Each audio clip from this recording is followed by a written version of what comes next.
एक इंटरव्यू में विजय माल्या ने साफ कहा है कि बैंक्स के साथ सेटलमेंट करना चाहते हैं, लेकिन अपनी शर्तों पे, यानी कि जितना वाजिब वो दे सकते हैं बैंकों को उतने पर ही मानना होगा। और इसी पर हम चर्चा कर रहे हैं कि आखिरकार इतना सब होने के बावजूद भी विजय माल्या भारत आने को तैयार क्यों नहीं है, उनकी मंशा ऐसी क्यों है कि वो साफ कह चुके हैं कि वो यूके में ही अपने आप को महफूज समझते हैं। खास मेहमान हमारे साथ लगातार बने हुए शरद कोहली का रुख करना चाहूंगी। शरद जी, जहां पर मीडिया को जितना दोषी विजय माल्या ठहरा रहे हैं कि एक बड़ा इशू बना दिया गया, जानबूझ के दिखाया जा रहा है, आप इससे कितनी हद तक सहमत है? आपको नहीं लगता कि खुद मीडिया को विजय माल्या ने अपनी तरफ खींचा है? क्योंकि इससे पहले भी जब हम बात कर रहे थे तो यही बात हुई थी कि जब एक टाइम पे आप अपनी प्रॉपर्टी खरीद रहे थे, सेलिब्रिटीज के साथ घूम रहे थे, एक बहुत बड़े बिजनेस टाइकून थे, तब तो आप चाहते थे कि मीडिया का अटेंशन आपको मिले। और जब वही मीडिया आज एक सच उजागर कर रहा है, जो पैसा आपका बकाया है बैंकों पर, तो आप मीडिया को ही क्यों गलत ठहरा रहे हैं? देखिए, मैं इस बात से पूरी तरह से सहमत हूं। उन्होंने आज ये स्टेटमेंट दिया जरूर कि मीडिया जो है मेरी बात को, मेरे केस को बहुत उछाल के बता रहा है, मुझे एक एक्स्ट्रॉर्डनरी केस की तरह बनाया जा रहा है। बहुत सारे लोग इंडिया में हैं जिन्होंने लोन का डिफॉल्ट किया है, खाली मेरी तरफ ही क्यों इतना ध्यान किया जा रहा है? तो इसमें मैं ये कहना चाहता हूं कि उन्होंने मीडिया को, जैसा आपने कहा, उन्होंने मीडिया को अपनी तरफ पिछले चंद सालों में खुद खींचा है। उन्होंने यॉट खरीदी, दुनिया की सबसे महंगी यॉट्स में से। उन्होंने सारी दुनिया में अपने मकान, आलीशान मकान खरीदे। उन्होंने क्रिकेट टीम्स खरीदी, उन्होंने फॉर्मूला 1 टीम्स खरीदी, उन्होंने कैलेंडर्स बनाए बहुत महंगे महंगे। तो ये सब एक इंग्लिश में हम टर्म यूज करते हैं फ्लैम्बॉयंसी। तो उनको एक फ्लैम्बॉयंट बिजनेसमैन की तरह जाना जाता है। तो जब फ्लैम्बॉयंट होते हैं तो मीडिया का ध्यान अब अपनी तरफ खिंचवाना चाहते हैं। आपका लाइफस्टाइल, आपका रहन सहन, आप चाहते हैं कि मीडिया वाले देखें और मेरे बारे में बात करें कि मैंने ये किया, मैंने वो किया। आज जब आपके साथ आप ऐसा कर रहे हैं तो ये बड़ी बड़ी नॉर्मल बात है कि मीडिया, आपने एक जो इमेज बनाई थी वहां पर, तो मीडिया आपकी तरफ ध्यान तो देगा ही देगा। और अब जब आपकी खबर दिखाई जाती है या कितना पैसा बकाया है, या आप इस तरीके से किसी भी इंटरव्यू में तो आप उससे एतराज बोलते हैं, तो आप उसको एतराज कर रहे हैं, तो आपको अब शिकायत करने का कोई अधिकार नहीं है।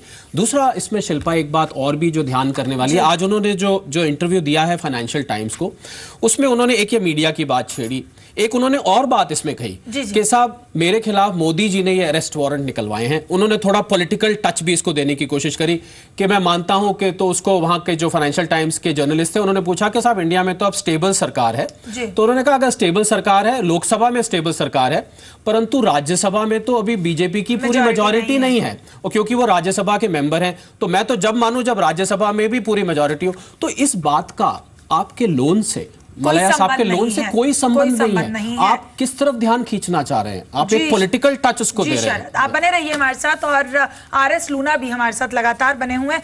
आरएस लूना जी, क्या माना जाए कि अब बैंकों का वाकई जो बकाया है मिलेगा, जिस कंपाउंड इंटरेस्ट की भी शरद हमारे साथ जो मेहमान बने हुए हैं जिक्र कर रहे थे कि जब आप इंटरेस्ट भी नहीं चुकाते हैं तो उसके ऊपर कंपाउंड इंटरेस्ट भी लग जाता है, तो आपको लगता है कि अब आधा पैसा भी बैंकों का मिल सकता है? माल्या देंगे क्या? देखिए, माल्या ये तो नहीं कह रहा है कि मैं पैसा नहीं दूंगा। उसने सेटलमेंट प्रपोजल पहले भी दिया था, और जहां तक मुझे लगता है इस इंटरव्यू में वो यही कह रहे हैं कि मैं सेटलमेंट देने के, लेकिन बैंक्स इसके लिए राजी नहीं थे पहले सेटलमेंट ऑफर के लिए। बैंक्स ने जो उन्होंने ऑफर किया उसको कंसिडर करना था। उन्होंने ये नहीं कहा कि हमें बिल्कुल एक्सेप्टेबल नहीं है, लेकिन ये सिचुएशन आई नहीं कि वो कितना पैसा बैंक वालों को चाहिए, कितना माल्या दे रहा है। माल्या ने एक जो मुझे ध्यान में आता है 6,800 करोड़ के आसपास अपना ऑफर किया था। तो ये कोई छोटा ऑफर भी नहीं था कि बैंक उसको आसानी से रिजेक्ट कर दें। तो मेरे ख्याल में अभी भी चांस खत्म नहीं हुआ है, वो सेटलमेंट प्रपोजल के लिए तैयार है। लूना साहब, आज उन्होंने, सॉरी मैं टोक रहा हूं, लूना साहब आज उन्होंने 4,400 करोड़ का ऑफर किया है। जो 6,800 से घट के आज जो ऑफर आया है वो 4,400 करोड़ का है। तो वो ऑफर भी 2,200 करोड़, 2,400 करोड़ से घट गया है। तो इससे उनकी मंशा का पता लग रहा है। ठीक बात हो सकती है, क्योंकि उनका ऑफर, देखिए जब सेटलमेंट प्रपोजल के लिए जाते हैं तो ये रकम ऊपर नीचे होती है, और ये मान के चलें कि अगर उन्होंने 4,400 अभी कहा है तो ये नहीं है कि इसके ऊपर वो नहीं आएंगे। ये एक नेगोशिएशन का इशू है, नेगोशिएशन होगी, उसके बाद अगर वो कितना ऊपर आते हैं। आज के दिन में देखिए बैंक्स का जो पैसा है मेरे ख्याल में 5,000 करोड़ के आसपास है, अगर वो 5,000 करोड़ के ऊपर की अमाउंट देते हैं तो बैंक्स को भी कंसिडर करना होगा। आप ये बात एक मान के चलिए कि ऐसा नहीं होता है बैंकिंग फाइनेंस में, जहाँ का आप प्रोजेक्ट को फाइनेंस करते हैं कि आपको पूरे का पूरा पैसा एनपीए से मिल जाए। जब कंपनी सिक हो जाती है तो सबको सेक्रीफाइस करना पड़ता है, प्रमोटर को करना पड़ता है, स्टेक होल्डर्स को करना पड़ता है, बैंक को करना सवाल पड़ता है। जी, सवाल लूना जी यहाँ ये भी है कि अगर पैसा वो आधा चुका देते हैं तो इस बात की क्या गारंटी है कि वो देश में रहेंगे आधा पैसा चुकाने के बाद, क्योंकि इतनी आसानी से तो पहले भी भारत छोड़कर वो चले गए थे। ये सवाल अनुराधा जी आपसे जाना चाहूंगी, जहां पर इतने प्रेशर की बात आती है कि बहुत ज्यादा अपने आप को प्रेशराइज्ड विजय माल्या वहां पर महसूस कर रहे हैं, पैसा तो देना चाहते हैं, अभी प्राथमिकता ये होनी चाहिए कि पैसा पहले आधा निकाल लें, लेकिन इस बात की श्योरिटी क्या है कि आधा पैसा देके वो फिर नहीं चले जाएंगे और उसके बाद भी जो बाकी का पैसा है वो आसानी से दे देंगे बैंकों को?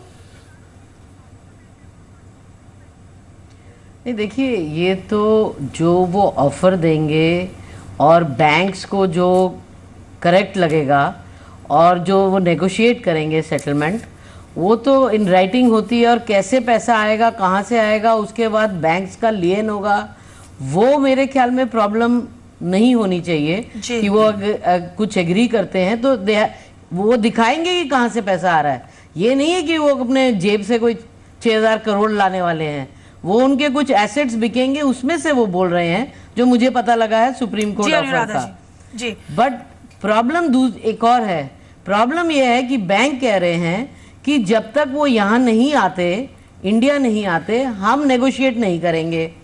वो कह रहे हैं मैं जैसे ही इंडिया आऊंगा मुझे अरेस्ट कर लिया जाएगा, क्योंकि इतना ज्यादा मीडिया तो प्रेशर है इस वक्त, ये जो प्रेशर और डर है इसकी जरूरत बहुत थी विजय माल्या के ऊपर। बहुत शुक्रिया आप सभी खास मेहमानों का इस बातचीत में जुड़ने के लिए। तो फिलहाल इस खास पेशकश में इतना ही, दीजिए इजाजत, नमस्कार।